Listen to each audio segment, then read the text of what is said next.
It's the last Monday in the month. How have you been enjoying our Round the Bench series? If you haven't seen them or just want to revisit past ones, visit our YouTube channel. Your favorite magazine program starts with a word of advice, and then it's time for the news. I'm Adrian Atkinson. Stay with us.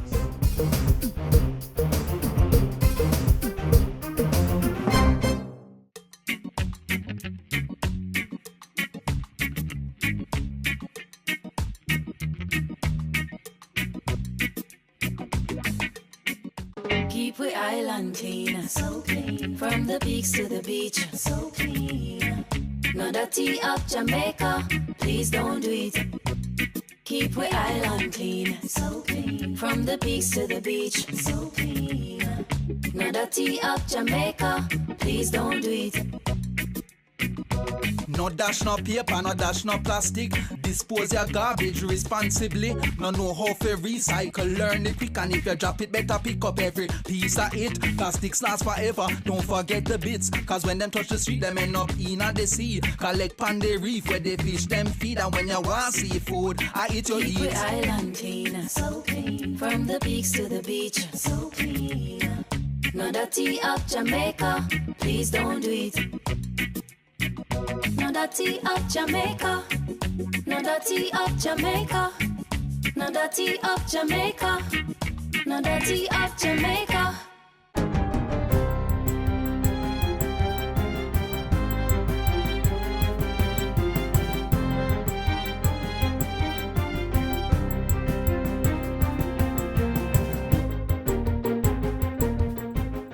Good day, I'm Theodore Henry, and this is your JIS News for Monday, October 29.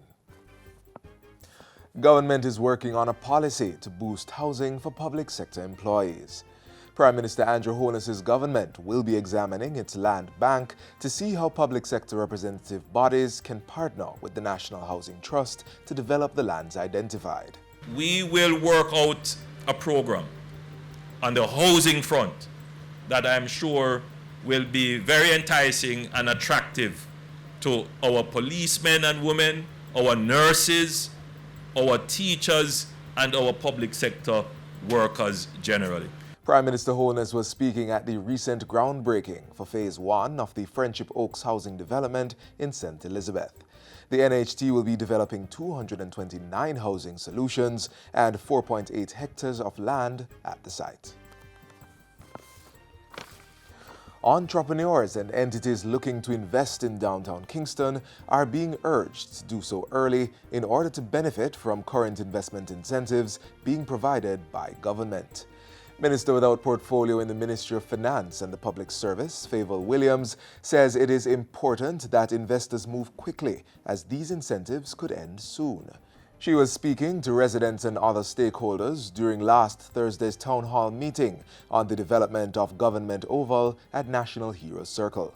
This urban renewal is one of the few remaining tax relief, and it does not have a long shelf life. So we invite you to speed up your decisions. The tax relief given as an incentive to developers investing in Kingston's redevelopment is available in 4 forms.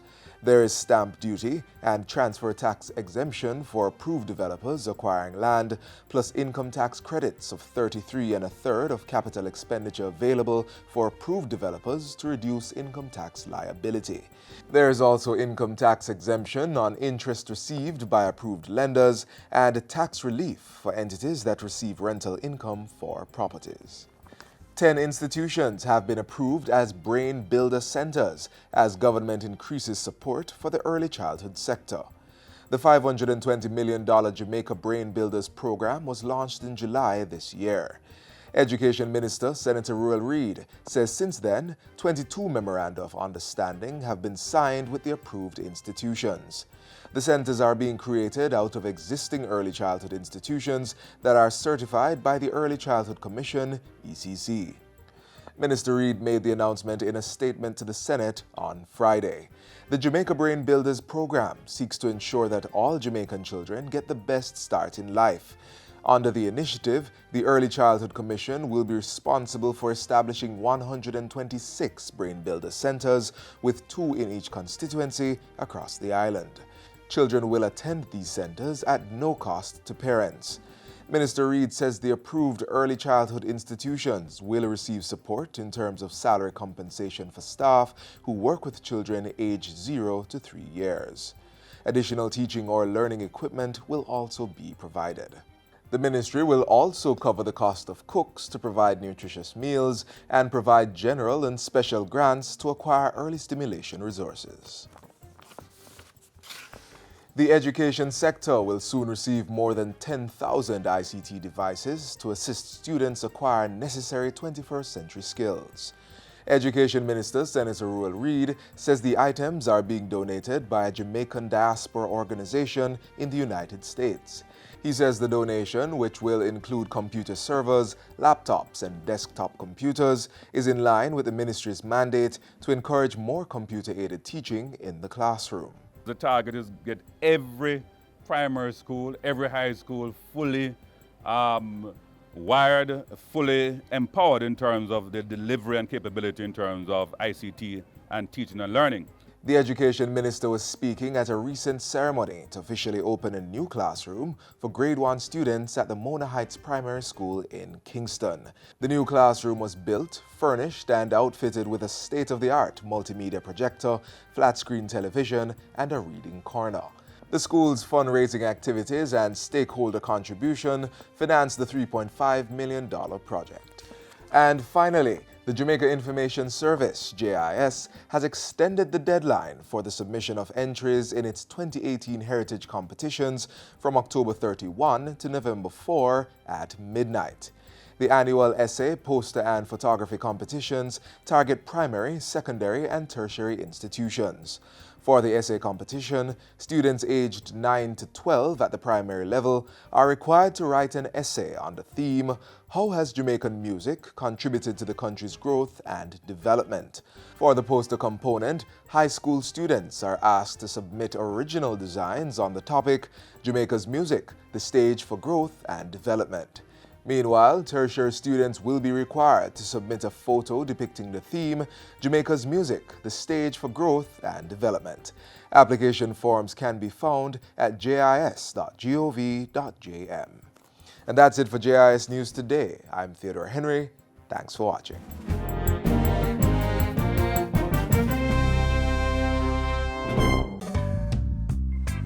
It's always beautiful in Jamaica. Everything usually be green and pretty. We have beautiful water. Temperature that is normal temperature. The water never cold. We've been into business for about 13 years.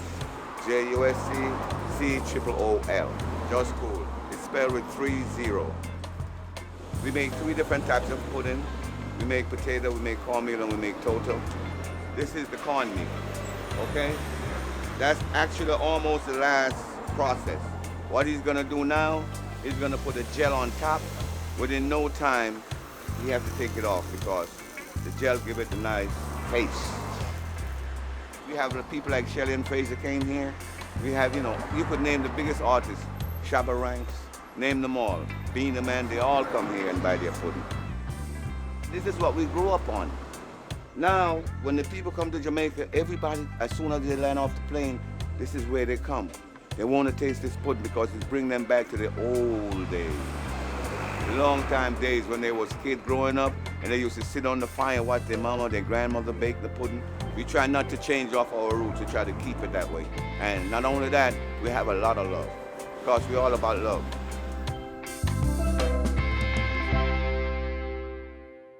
Five stops in, the JCA team recently pulled up to the Plains by the Sea, Savannah Lamar, Westmoreland, for another of their parish engagement sessions. See what took place next.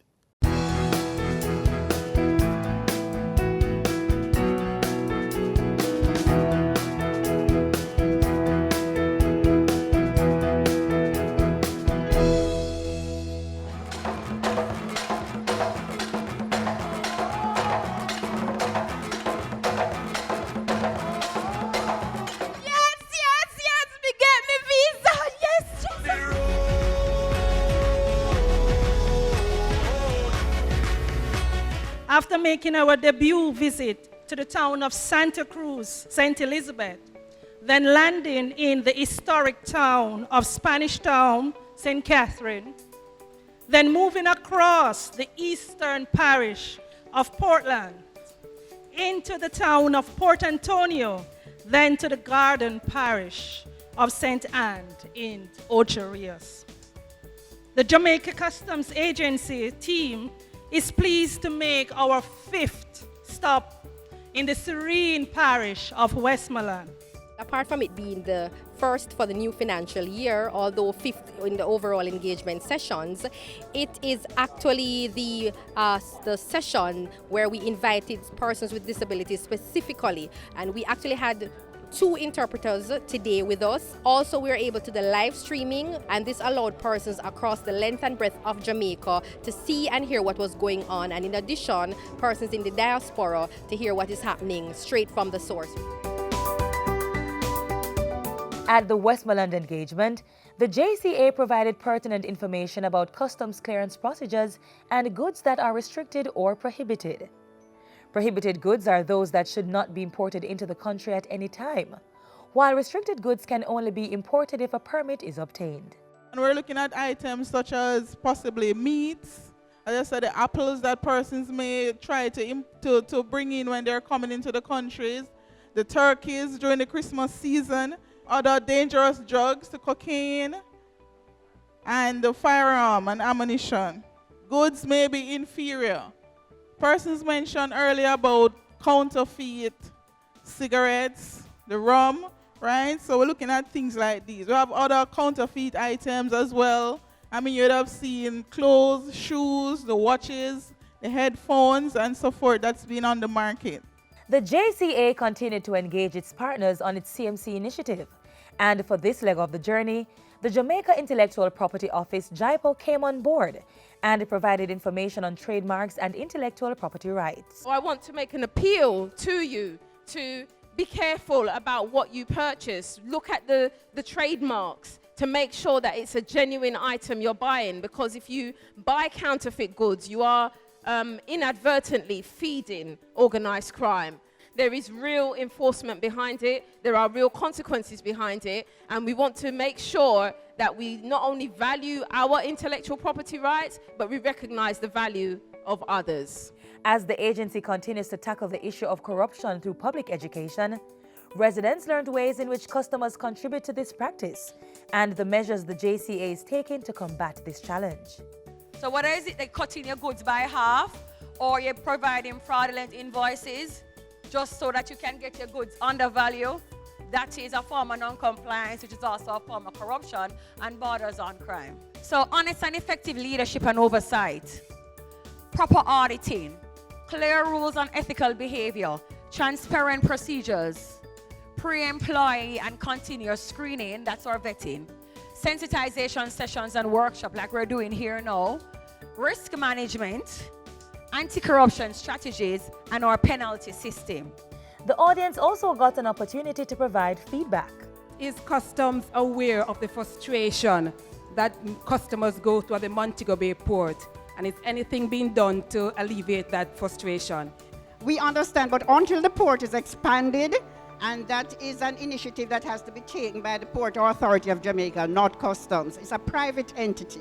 What if when you go and clear a barrel and when you reach home you realize it was hacked into? Usually for you to report something missing, it would have to be discovered right there and then when the items are being examined and the report made so that, things can be investigated. And of course, residents were thoroughly entertained by the Hartford Folk and Cultural Group.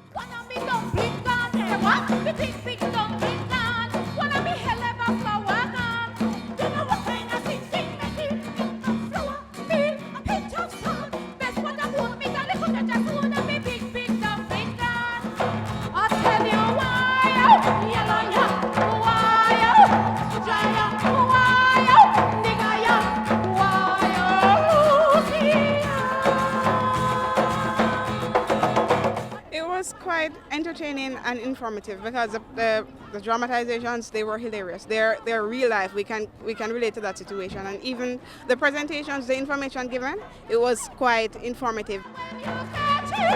As the Jamaica Customs Agency continues its journey across the island, stay tuned, listen in, keep your ears to the ground because the next stop may just be in your town.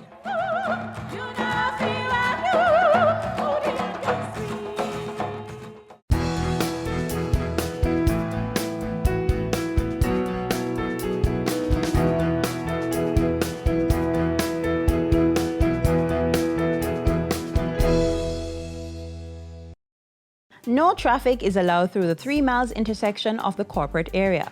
Motorists coming from Mandela Highway or Spanish Town Road heading towards Halfway Tree may detour along Washington Boulevard.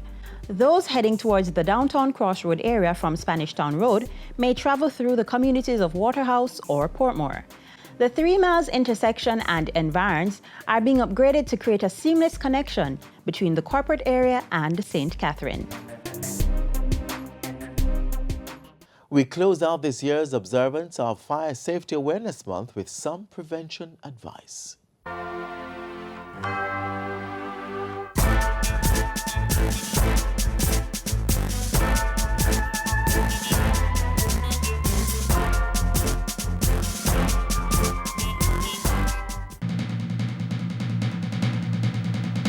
In the case of a fire at your home, should you A. stop to get your pet, B. evacuate immediately and call the fire brigade from a neighbor's phone, or C. stop to call the fire brigade? The answer is B. Evacuate immediately and call the fire brigade from a neighbor's phone. Many students know the answer to the question simply because a fire prevention officer went to their school and gave them the drill. When your clothes is on fire, you do not run. So you stop where you are, you fall to the ground, and you roll. Public education is a key component in fire prevention. It is a proactive method of reducing emergencies and the damage caused by them by ensuring that the public is fully aware of what to do in case of an emergency. We recognize that fires start most of the time because people don't know about fires. People don't know what it takes to make a fire. People don't know what it takes to get rid of a fire. Without educating a person about the dangers of fire, then they would be totally lost, and we will continue to have devastating fires destroying life and property.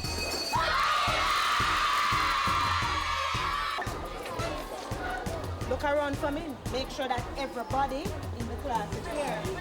I think you should give yourselves a clap. Right. That's how we want you to operate when there is a fire, all right?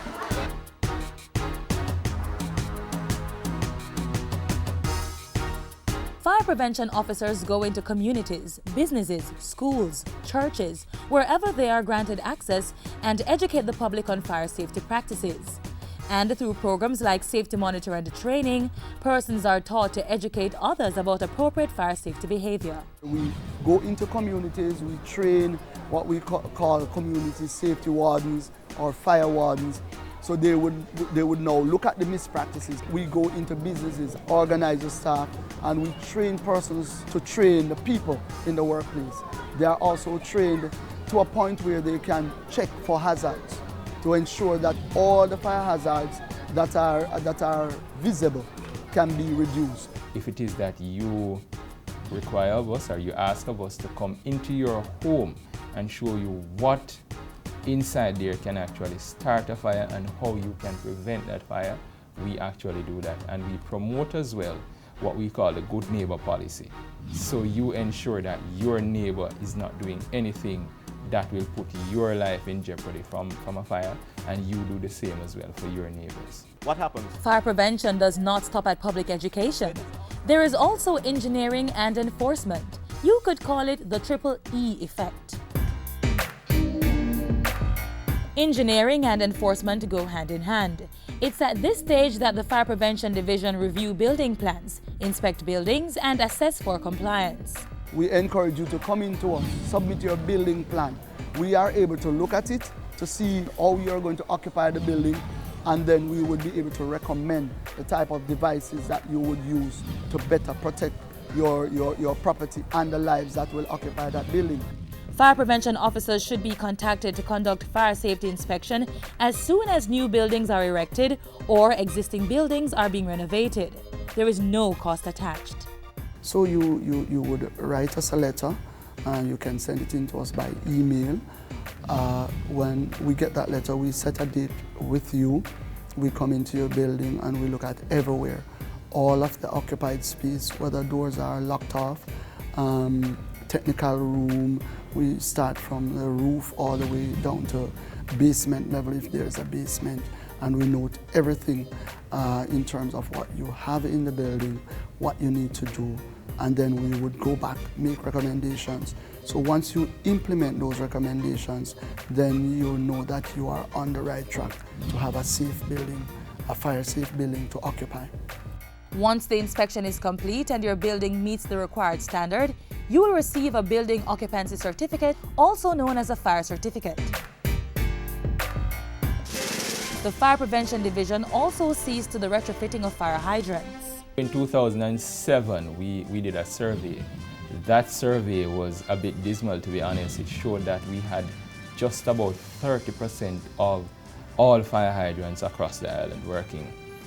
We hired 2 teams of hydrant maintenance persons, and we placed one in the western section of the island and one in Kingston.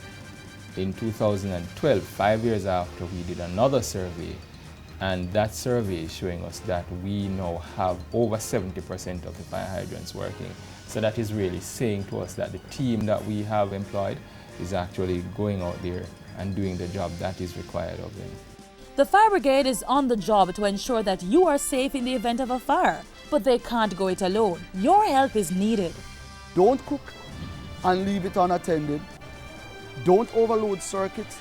Don't introduce a whole lot of electrical equipment on systems that are not designed for that heavy load.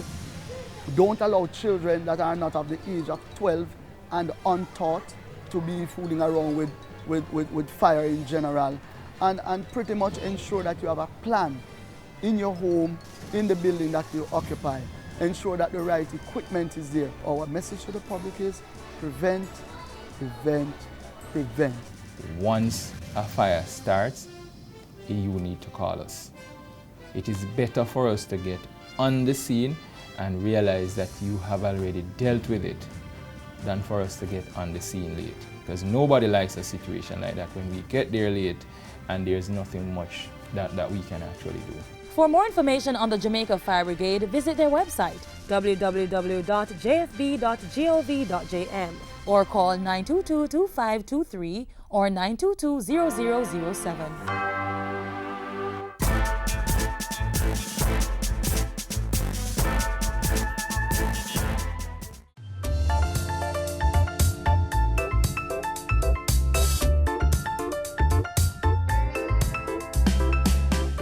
Protect Jamaica, plant your grass. Help us become more resilient to climate change impacts. Protect Jamaica, plant a tree. It improves the island's national biodiversity. Trees may be fruit, ornamental, or timber, but must be native or suitable to the area's natural landscape.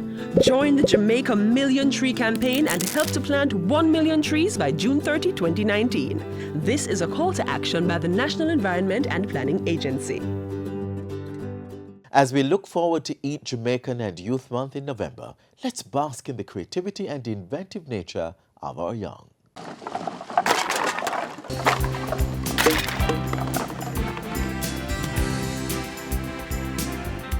Recycling, the process by which used materials are converted into new, usable products. One of those commonly recycled materials is the plastic bottle. It's often used to produce a number of products, from clothing to furniture and even other bottles. But did you know that bottles can be repurposed into a greenhouse? Well, a team from the Richmond Park Primary School in Clarendon not only built a greenhouse, but also created an irrigation system along the way. The JCCP and the UNDP involved us into a project in ways how we can sustain the environment. So our school, we came up with the idea of recycling plastic bottles, and because we are in the farming, our school is in the 4-H club, we decided to do the greenhouse and plant crops inside of it. We use plastic bottles a lot in our schools and our surroundings, and we see them all over the place. So we and the students, we came together with an idea to collect all the plastic bottles in our communities, and then we bring them back to our school, and then we wash them, and then we started to build the greenhouse. This size, it took us 1 week, exactly 1 week. Inside we have 6 types of drip irrigation system. We have the cone dripper, where we put the plant inside, we cut the liter bottle and put the plant inside of it, and the water is absorbed by the absorbent cord into the soil. That is, the plant can get the water and the nutrients also. And we have the hose dripper. When the water runs off the roof and catches into the bucket, it leads to the hose and it waters the plants also. And we have the plant hangers and the syrup bottle self-watering system, where the water drips from one bottle to the next until it waters all the plants. So you don't have to go every day to water plants. The bottles are there, it's a self-watering system. All you have to do is to pour some water inside the bottles. The greenhouse was a hit at the 66th staging of the Denby Agricultural Show in Clarendon and caught the attention of several government ministers, one of whom was a minister without portfolio in the Agriculture Ministry, J.C. Hutchinson, who indicated that this project was in line with something he had been advocating for. What I've been speaking mainly about is the hydroponics, which part of what you see there is the hydroponics, where you have the water coming through the plastic bottles to filter to the plants. And also you could have aquaponics also, where you have the fish below, and that filters through the plants, through the plastic bottles, and comes back out. Inside there is cooler than outside here, and I think if we can have some of these going, it might suit quite a number of persons who might think of setting up house. Reduce, reuse, recycle.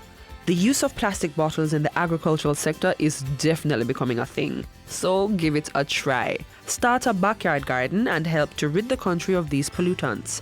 We all can play our part in helping to make the country a cleaner place and even help to boost the economy.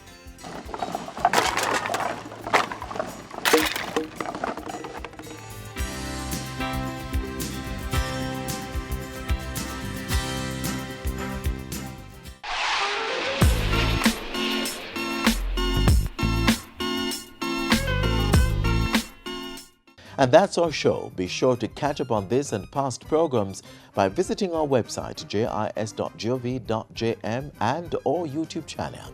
You may also keep in touch through our social media pages. On behalf of the entire team here at the JIS, I'm Adrian Atkinson. Thanks for watching.